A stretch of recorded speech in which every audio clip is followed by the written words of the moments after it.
Yo, what's up, guys? Well, I finally watched Supergirl Season 1, and I just finished Episode 1 of Season 2.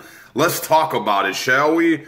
First of all, let me preface this by saying that I did not want to watch Supergirl. I gave it a couple episodes in the beginning when it all started. I did not like it, and I did not continue watching it, but because I had more than one person telling me that it gets really good as the season goes on and I should give it a chance, I decided to give it a chance. So here we go. This is the full of spoilers Supergirl Season 1 review, and I'll throw in a quick review of the first episode of Season 2.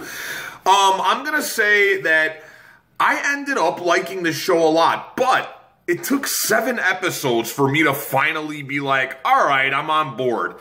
That's not too good, but I will say this: I did like it a lot. I ended up getting hooked. I ain't gonna lie, and I think that is all seriously due to Melissa Benoist. I'm not sure how you pronounce her name, but she plays Kara Danvers, aka Supergirl, and I personally thought, I still think that she carries the show, and it makes sense. She's the titular character. She should carry the show, but she's just a great actress. She's just really good to watch. I mean, she's actually very captivating, very emotional, very real. I definitely feel everything that she's going through and experiencing. And as the show went on, I mean, I wasn't really feeling the guy who played Maxwell Lord, who was supposedly the villain. I didn't like the guy who played Non, the Kryptonian villain.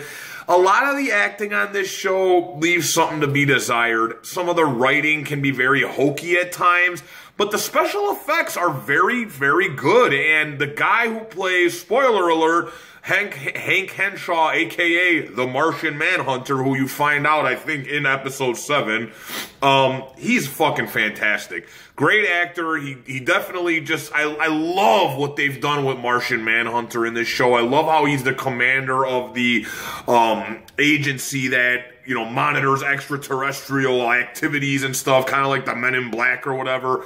Her sister, Alex Danvers, she's got her moments. But overall, I'm still not totally sold on her. I like the guy who plays Toyman's son, Winslow Schott Jr. He's one of the great villains of the show. When Toyman does show up, he's in it for only 1 episode, but he was actually really good.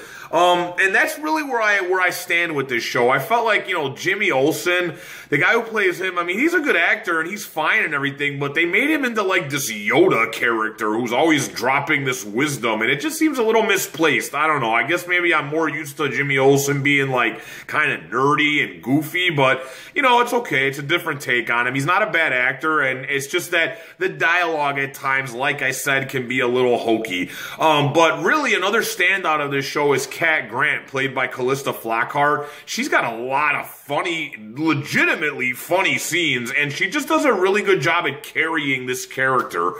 And like I said, overall, it's not a bad show at all. I ended up getting hooked, but some of the dialogue leaves something to be desired. It's written kind of sometimes where they say things that just sounds really lame, and they do a lot of like bringing you up to speed all the time, like as if you just, you know, jumped in on episode 13, which for a comic book, when you do dialogue like that, it works. When you do it in real life, it sounds forced and sounds lame, and it just doesn't come off the same way.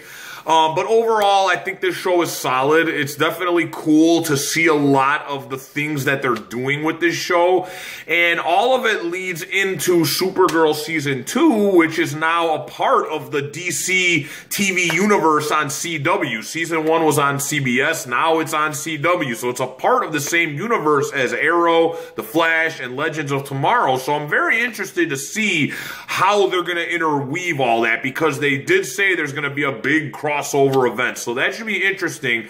And it leads into something else that I'm going to be the first to say I was wrong about. If you guys follow the Getting Back to Gotham podcast, you've heard me repeatedly say the guy who they picked to play Superman looks not like Superman whatsoever, doesn't look heroic. I didn't like the costume. Everything I had seen, I was not feeling. And then I watched this episode tonight, just an hour ago, and I gotta tell you, they sold me. I really like this guy. Not only was he a decent actor, but he carried the role of Superman pretty damn good. And the costume, I don't know why it looked so bad in promo pics, but on the show, it looked awesome. Really cool. Looked really awesome. And they name dropped Lex Luthor. They said Gotham.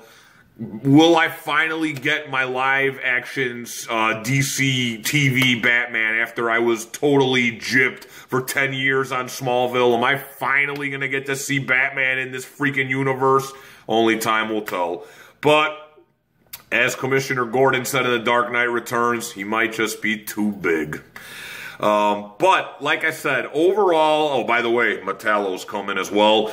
Overall, I really like what they're doing. Is it my favorite of the shows on CW? No. But I really, really got sold on Superman. And I tell you again, Melissa Benoist, Benoit, whatever her name is, the girl that plays Supergirl carries this show on her freaking shoulders as if it's a damn skyscraper she's holding up. I mean, she's just amazing. I can't say it enough. I really, really love her as an actress. I think she's amazing. And I am excited to see where they go from here. Overall, I'm going to say it's a B- because, like I said, at times the dialogue is shoddy, but the action and special effects are incredible for where they are on a TV network. It's really good stuff. And I definitely see that things are going to go, no pun intended, up from here. And that is it, guys. Let me know what you thought as well. If you've watched Supergirl, I'm interested to know your thoughts. We'll talk later, all right? Peace.